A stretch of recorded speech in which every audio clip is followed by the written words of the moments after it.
Good morning, everybody. It is day 13 of our adventure down the Hood River here in the Canadian territory of Nunavut. And I had a great sleep last night. Could have been longer, but got in 7 hours, which is good. We're on a later schedule. It doesn't really matter because of the long days, but we get to camp late and then we want to get up and there's just too many things to do. We need to, get on the river and travel and make a certain distance every day, and there's just too many fun things to do, to stop, fish, explore, little side hikes, all these kinds of things that we don't want to waste it sleeping. When you're out here getting this exercise and fresh air, you get some good sleeps, that's for sure. Anyways, today is starting off with a rapid. Ted and I walked down to the base of it last night and scouted it out. And before we even get to the big final drop, we have to run the top of the rapid, which is going to be pretty good anyways. And then we're going to paddle a solid 30 kilometers today and make it to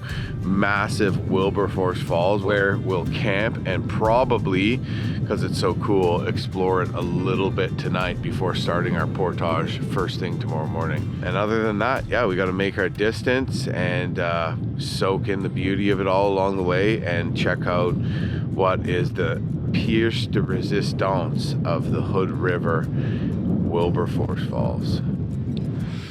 Another oatmeal scene.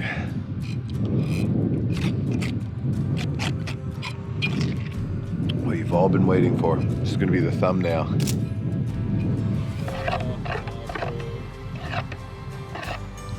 Would you want to live forever if you could just take a pill and it would restart your cellular, regeneration process, and you just I think I would do that, but I wouldn't just stay in your prime. But you could get hit by a bus, or if you stopped taking it, you would just age normally. But then the problem is, if you decided it was that time, at the time, if you still had family that was doing it, to be like, why have you stopped taking the pill, Daddy? Why? And then you kind of feel like you would be offing yourself, right? And in a way, it's sort of like you would. Right. It's complicated. It's not as simple. The reason they're trying to make those pills has a lot to do with future space travel. You have to live a long time to get to another galaxy or something. Yeah.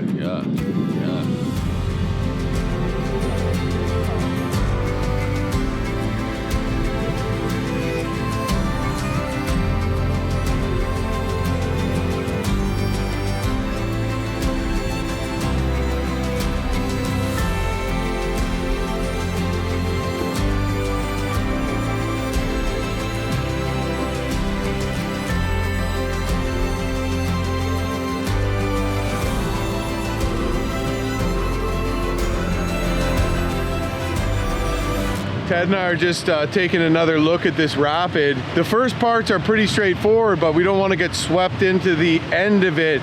So we're trying to eddy out, which is essentially just quickly getting our canoe into a back eddy where we can portage from, because we don't want to get swept into the, the boulders and the class 4 at the end there.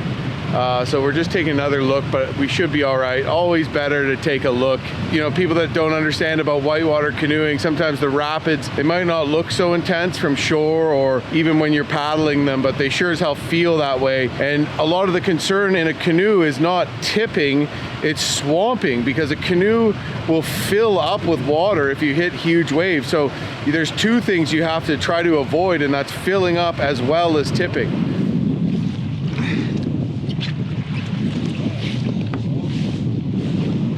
Okay, so we've decided not to run the final drop because honestly, if the water level was a bit higher, it would have been doable and I probably could do it, but it's just really not necessary either. So we're gonna run the first part of the rapid and eddy out before the big drop, but there's a headwind today, and when you're paddling rapids in a headwind, the current goes one way, it almost destroys your ability to go faster or slower than the current, and control in whitewater comes from either going faster or slower than the current, so that always makes things a little more challenging. But anyways, I think we'll be okay. Beautiful kind of canyon sort of feel here with this rapid too.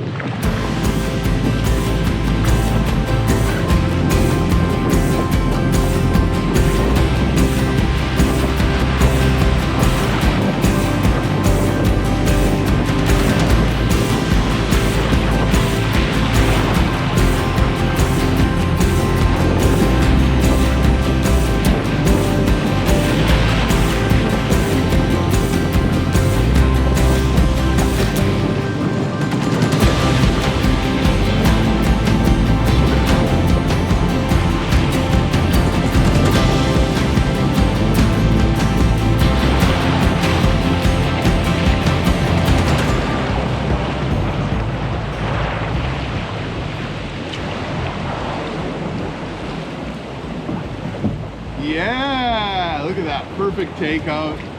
Smart thing to do. Not the most fun thing to do if all was to go well. And it's a little cooler today. We're supposed to get some rain. Jim has a in-reach device that actually tells the weather, and it says 100% chance of rain around 4 o'clock. So it looks like we're not gonna skate missing the rain today.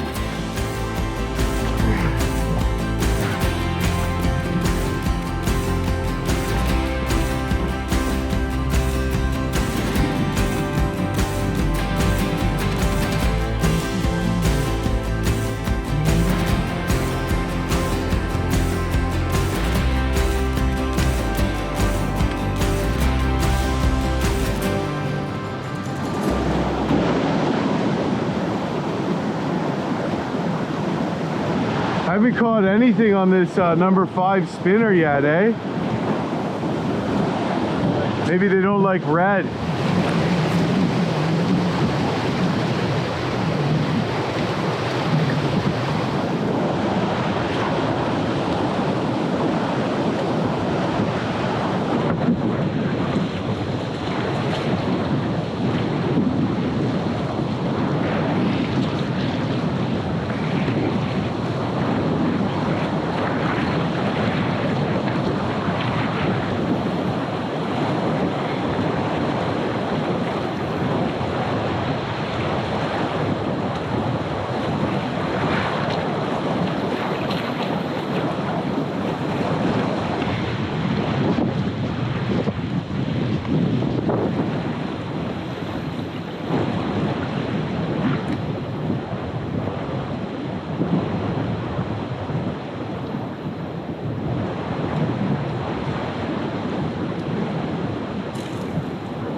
Water feels warm, eh?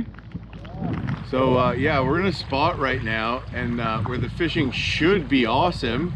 Well, you caught 2 though, eh, Ted? Yeah. Ted caught 2. A grayling. Did you keep them? No. No? Yeah, so we're thinking like the water just to the touch feels warm, and warmer than it did before. Oh, that's a snag. God damn it. And so like all this like unseasonably hot weather day after day might have raised the water temperature so much to the point where, you know, the trout and these cold water species that aren't used to that need to find and seek out deeper holes and springs coming in that are colder. So they need the cold water, because when the water warms, it just doesn't have the oxygen levels in it anymore. And you know, multiple days in a row in a relatively shallow river can just, it seems to shut the fish down, even though we're here in the Arctic. So I mean, that just makes, you know, food sources harder to rely on when we have these like unpredictable weather patterns it seems like we've been having, and the warming trend as well. So, you know, me and Ted need to catch fish to eat, which I think we'll still be able to do, but it's just not going to be as easy as it was at all. We might have to work harder for it, and, you know, a couple spots we tried, there weren't any fish at all, or at least one spot.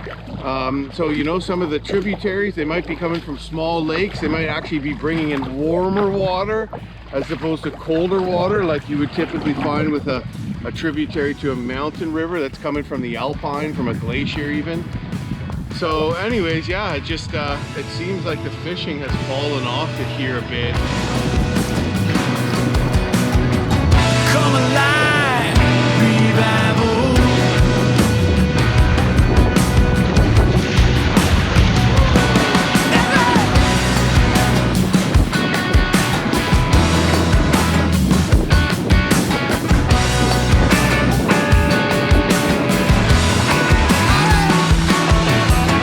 The king wins standing in the corner, ain't gonna win on the floor.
some class 2 wave trains, but the waves aren't as big, but at the very low water we have, they're more technical and more bouldery, although not as pushy. So when the water's lower, usually the current's not as strong, so you do have more time to dodge them, but overall they can be shorter but harder sometimes than just a straight up class 2 fun big wave train. And more damaging to your canoe too. I tanked a rock coming down that wave like right underneath my feet. This looked pretty intense.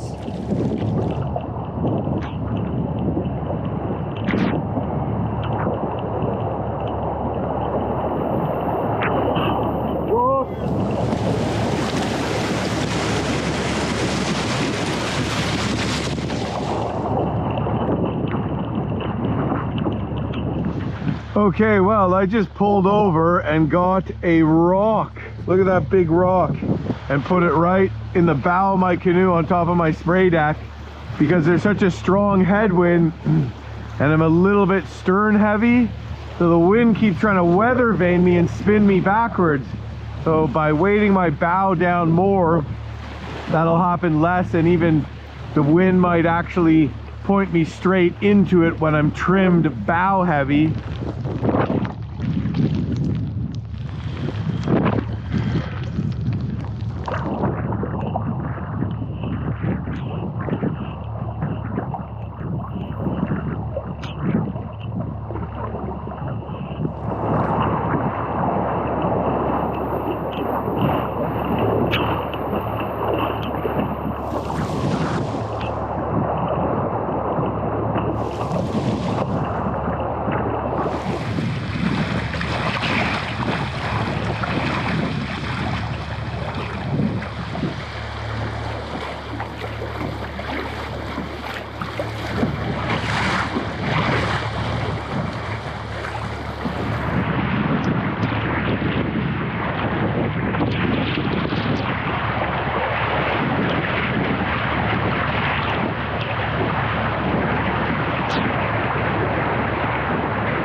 Well, the rain is coming down pretty heavily here in the Arctic Barren land. Seems like it's going to keep up for quite some time.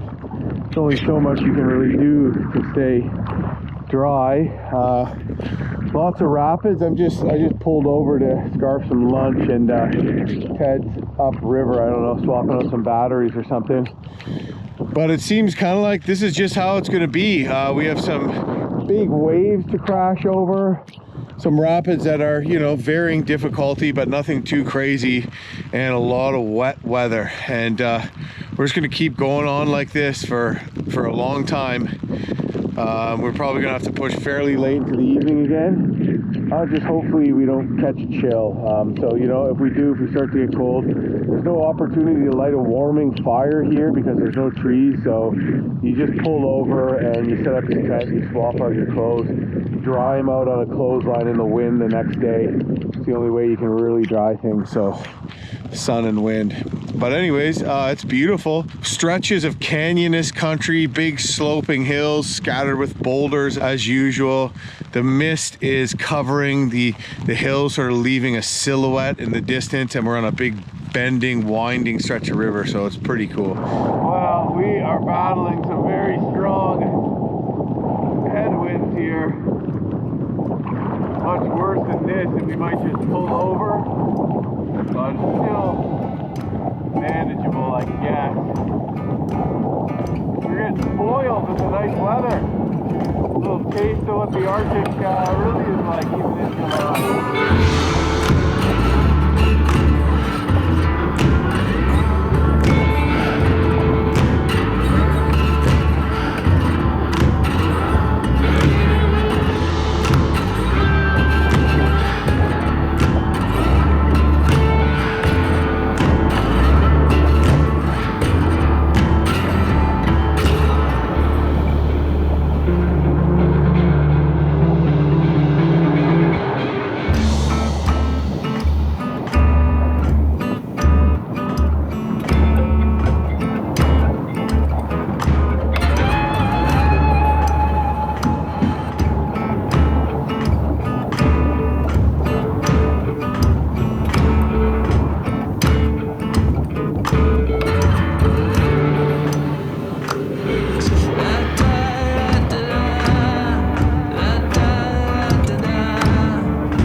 then we came to a rapid where everything really fanned out, and I didn't know whether to go left or right. I've usually been going ahead to just try to pick the route with the least rocks for Ted to safely make it down with the folding canoe. And I just got into a section with current that was really strong and just boulders everywhere. I couldn't miss it. And I smacked one boulder, veered me to the left hard, tried to dump me this way, and then I hit a big boulder sideways, and I basically just jumped out of the boat and then grabbed the canoe and hauled it back up onto shore. So basically it's like, I don't know, it's kind of a shit show. And then I bailed the canoe, and then while I was bailing the canoe, I put my paddle down, and Ted came over to ask me what the hell just happened, and then as me and Ted were talking, my paddle floated away. So that was really stupid, but I guess it happened. So anyways, I found the one paddle. Ted's got 2 extras, or Ted's got 2 total.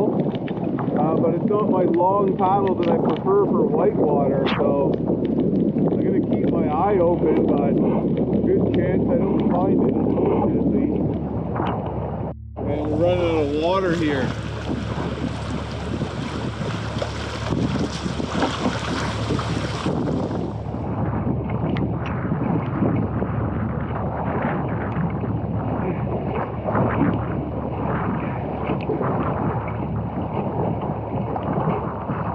What you call a front ferry. We have a surprise here. Ted found my paddle. I paddled right past it, and I pulled over to just look around in this area where there's a bunch of shallow boulders and stuff and scout the next rapid, and Ted showed up with this and found it. So it's always good to have a good kind of bright color, right? Yeah, man. My paddles are black. Yeah, yeah.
Coming in like sheets of mist almost, like heavy mist sheets. It's thick, very wet, but it's not really big droplets. It's kind of weird actually.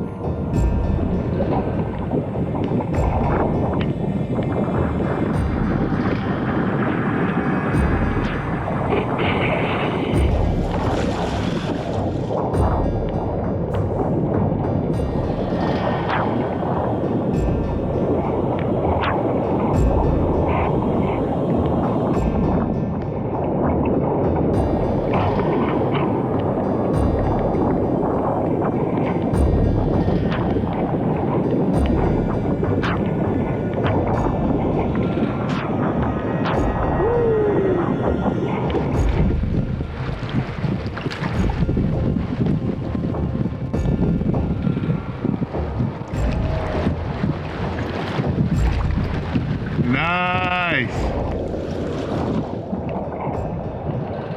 Really shallow stretch of the river. I probably should have been on the other side of this gravel bar here. I came down, I was already into this, and I yelled back to Ted and said, go the other way.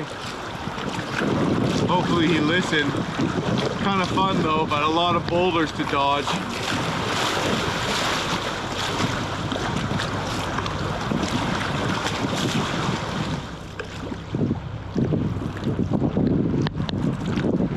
Yeah, looks like we made it out of a whitewater section, I have some river notes that say, tie down spray decks tight, huge waves, stay left.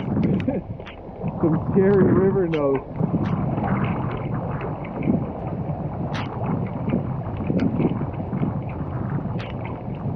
We are now at the part of the river where things change and its course changes from traveling east to traveling north to the Arctic Ocean. So this is sort of an interesting point of our trip here. It should also mean that the headwind is going to be blocked as well. So that's nice. Woo! I'm wet too. I have my dry suit on, but it wasn't done up when I went for basically a little swim trying to pull my boat ashore. And water got into the legs of it, so my legs and dry suit socks are full of water, so I gotta keep moving or I get cold.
Wilberforce Falls, and this is an incredible sight.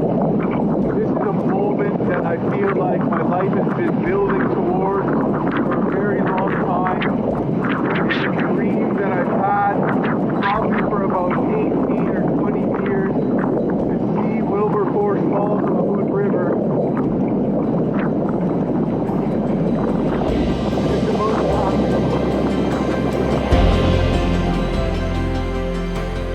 We are at the beginning of Wilberforce Falls. It was honestly an emotional feeling for me to round the corner and look out and seeing that mist coming up and being like, there we are, Wilberforce Falls, this place that has, you know, intrigued me for a couple of decades at least, that here I am and I'm gonna get a chance to soak it all in.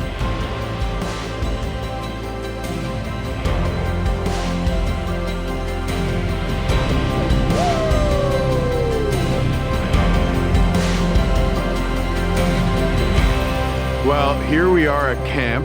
Ted's snapping, just kidding. And it was by far the worst weather day of the trip. That's not saying much because the weather's been good, but still it was pretty bad. Like really, really strong headwind, borderline untravelable. Was it this bad? Not that bad, but still pretty bad. What movie is that from? Tell me in the comments. Yeah, so right now we're getting water onto boil and getting the tent set up.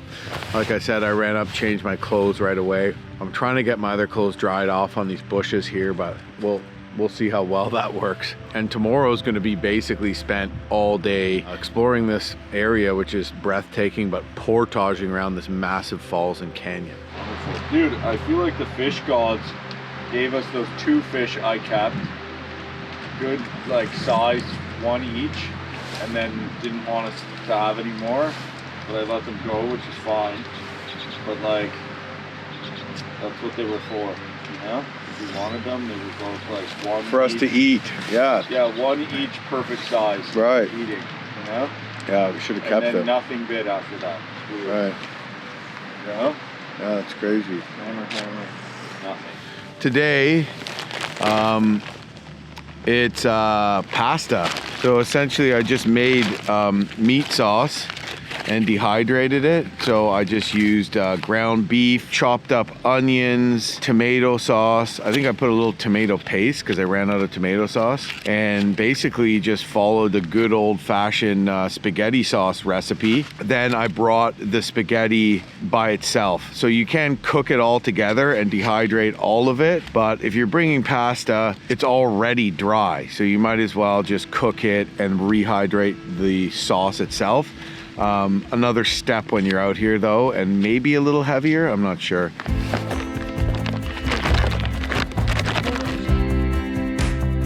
I'm cooking spaghetti.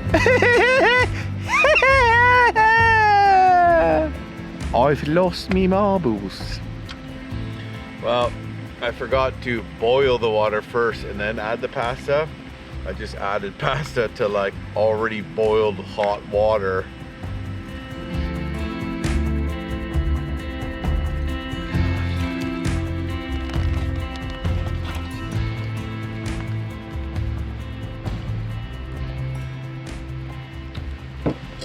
Well, that looks like a lot of food. I made too much pasta, which means I brought too much, which means I have more food than I thought. I also screwed the pasta up. Didn't have enough water. You have to boil the water, then add the pasta. I added the pasta, then boiled the water, so it just turned into like some sort of like stew. The sauce turned out good though. Yeah, a lot of meat in this meat sauce. Maybe the pasta sauce was so good that it saved the poorly done spaghetti noodles. All right, well, look at this moonrise. Man, me and Ted must be up late. I haven't checked the time in a while, but we haven't seen the moon come up before. And it is almost full, and it's just gorgeous. Still cold outside though. But the wind has stopped. If you just walk up that hill to look out towards the falls, the wind, we're kind of blocked here, the wind just kind of cuts into you and you just start to shiver. And we are now in polar bear country, and as we get closer and closer to the coast, the odds become much more, and they're coming inland more nowadays because there's not as much pack ice as there once was, and they could go and stay on the ice floes and hunt seals, and now that that's gone, they're starting to come in. So, you know, I think I'm gonna walk the food barrel a little further away tonight because of that. But yeah, tomorrow is gonna be about just finishing this portage, and it's gonna be a long one, whatever way you look at it. So we'll probably take all day tomorrow and all day the next day, even potentially doing it. I'm gonna crawl in the tent right now and have a good night's sleep. Maybe sleep in a bit tomorrow because it's been such a late night and we deserve it after beast paddling into headwinds for 30 kilometers. Little upset today too, which was not expected by me, but no big deal in the end. So that's one of the things that makes these Arctic canoe expeditions way more dangerous, is that the weather's colder on average, the winds are stronger on average, the water's cold, and if you dump, there's no way to get shelter from the wind, and you know, without trying to set your tent up, you know, and there's no way to get warm from a fire or dry your clothes out around the fire either. So those are some challenges. So hypothermia is like way bigger of a risk here than if you're doing a river further south. Anyways, yeah, gonna walk the food barrel off. Absolutely epic moonrise here. Like, how cool is that? I'm spinning the moon on my finger. Boop. Oh. Yeah, so I'm gonna walk the food barrel out and crawl into the tent.